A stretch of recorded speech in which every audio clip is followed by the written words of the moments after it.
বাংলাদেশকে economically powerful হওয়ার জন্য মূলত পাওয়ারফুল একটা পলিটিক্স সিস্টেম বা বাংলাদেশের যে অভ্যন্তরীণ রাজনৈতিক সিস্টেম রয়েছে তাকে পরিবর্তন করতে হবে।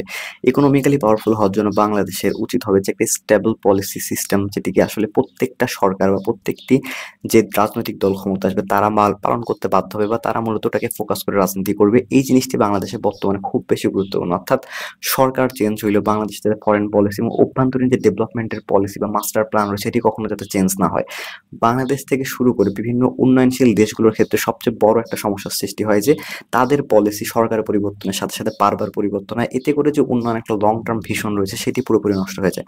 ধরুন বাংলাদেশের সাথে আরেকটি উন্নত দেশে যদি কম্পেয়ার করতে চাই, আমেরিকা বা অন্যান্য ইউরোপীয় দেশ, তাদের ক্ষেত্রে আমরা দেখতে পাই যে তারা একটা লং টার্ম ডেভেলপমেন্ট পলিসি তৈরি করে, যার মাধ্যমে তাদের দেশ কিভাবে আগামী 5 বছরে এই কাজটি করবে, তার পরবর্তী 5 বছরে এই কাজটি করবে, তার পরবর্তী 5 বছরে এই কাজটি করবে। অর্থাৎ তাদের লং টার্ম প্রায় 50 বছর বা 100 বছরকে কেন্দ্র করে। বাংলাদেশ সহ বর্তমান সময়ে অধিকাংশ উন্নয়নশীল দেশের মেইন সমস্যাটা মূলত এইখানে, তাদের প্ল্যানে কোনো স্ট্যাবিলিটি থাকে না। অর্থাৎ একটি সরকার পরিবর্তন হলে অন্য একটি সরকার আসলে তখন তারা তাদের প্ল্যান পুরোপুরিভাবে চেঞ্জ করে। যখন একটা হাইওয়ে হওয়ার কথা ছিল, মনে করেন ঢাকা থেকে চট্টগ্রাম অঞ্চলে 4 লেন থেকে 8 লেন হওয়ার কথা ছিল, অন্য একটি সরকার আসে তাকে আবার স্টপ করে দিল, আবার অন্য একটি সরকার আসে তাকে 8 থেকে 16 লেন করে ফেললো। বা এমন ধরনের পরিকল্পনাগুলো যা মূলত আসলে ভবিষ্যৎ পরিকল্পনার সাথে কোনো বেশি বা কোনোভাবেই অ্যালাইন করে না। এই জিনিসটি মূলত বাংলাদেশকে বর্তমান সময়ে যে বাংলাদেশের মতো উন্নয়নশীল দেশগুলো আছে তাদের যে ডেভেলপমেন্ট আছে তাকে অনেকটা ধীর গতির করে দেয়। অর্থাৎ বাংলাদেশের উচিত হবে বাংলাদেশের যে ইনস্টিটিউট গুলো রয়েছে এই ধরনের পরিকল্পনা বাস্তবায়নের জন্য এই ইনস্টিটিউট গুলোকে শক্তিশালী করা।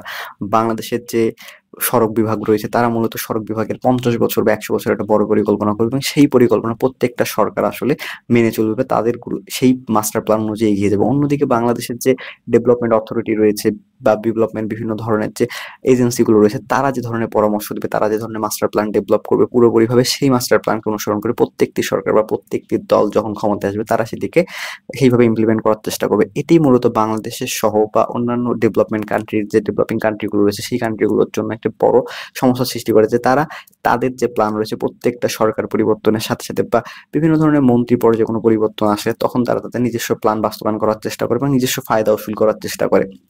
প্ল্যানগুলো পরিবর্তন করলে তাদের নিজস্ব যে ফায়দা হয় সেটি হচ্ছে তারা নতুন করে রিডিজাইন করতে পারে, এতে করে বেশি অর্থ থাকে এবং এই অর্থগুলোকে আবার তারা বিভিন্ন দুর্নীতির মাধ্যমে তাদের পকেটে ভরাইতে পারে। এই জিনিসটি মূলত বাংলাদেশ সহ অন্যান্য উন্নয়নশীল দেশের একটি বড় সমস্যা যে মাস্টার প্ল্যানকে কোনোভাবে বাস্তবায়ন করা যায় না। আমেরিকা মূলত কোনো সরকার দ্বারা পরিচালিত হয় না। এই জিনিসটা অনেকটা বুঝতে হবে যে আমেরিকার যে পলিসি সেগুলো নির্ধারণ করে যে বা ডিফেন্স পলিসি নির্ধারণ করে পেন্টাগন থেকে শুরু করে আমেরিকার সিআইএ এবং অন্যান্য যে এজেন্সিগুলো রয়েছে। আমেরিকার যে ইকোনমিক পলিসি নির্ধারণ করে তাদের ইকোনমিক্সরা, এই ক্ষেত্রে বোঝা যাচ্ছে যে প্রেসিডেন্ট বা আমেরিকার যে প্রেসিডেন্ট বা প্রধানমন্ত্রী থাকে তারা মূলত তেমন কোনো কাজই করে না। অধিকাংশ কাজ তাদেরকে পূর্ব থেকে নির্ধারণ করাই থাকে এবং প্রেসিডেন্টরা শুধু সেই জিনিসটাকে পালন করার চেষ্টা করে।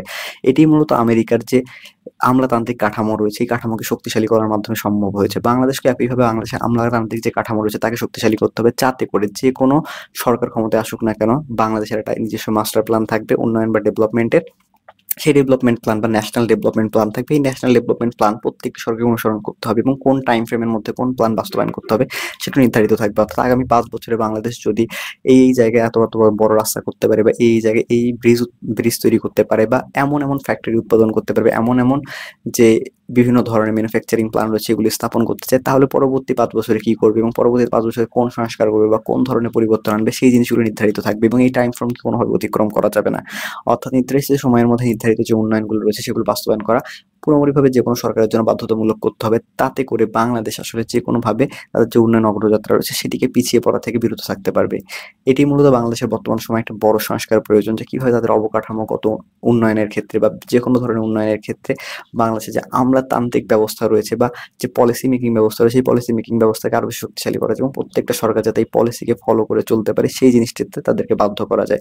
তাহলে বাংলাদেশের উন্নয়নের ক্ষেত্রে আসলে কোনো বাধা থাকবে বলে আশা করা যায় না। তো আজকের জন্য এখানে শেষ করছি। এই বিষয়ে আপনাদের গুরুত্বপূর্ণ মতামত জানাতে পারেন আমাদের কমেন্ট বক্সে। আর কোন বিষয়ে ভিডিও চান তাও জানাতে পারেন আমাদের কমেন্ট বক্সে। দেখা হবে অন্য কোনো আলোচনায়। ইনশাআল্লাহ। বাই।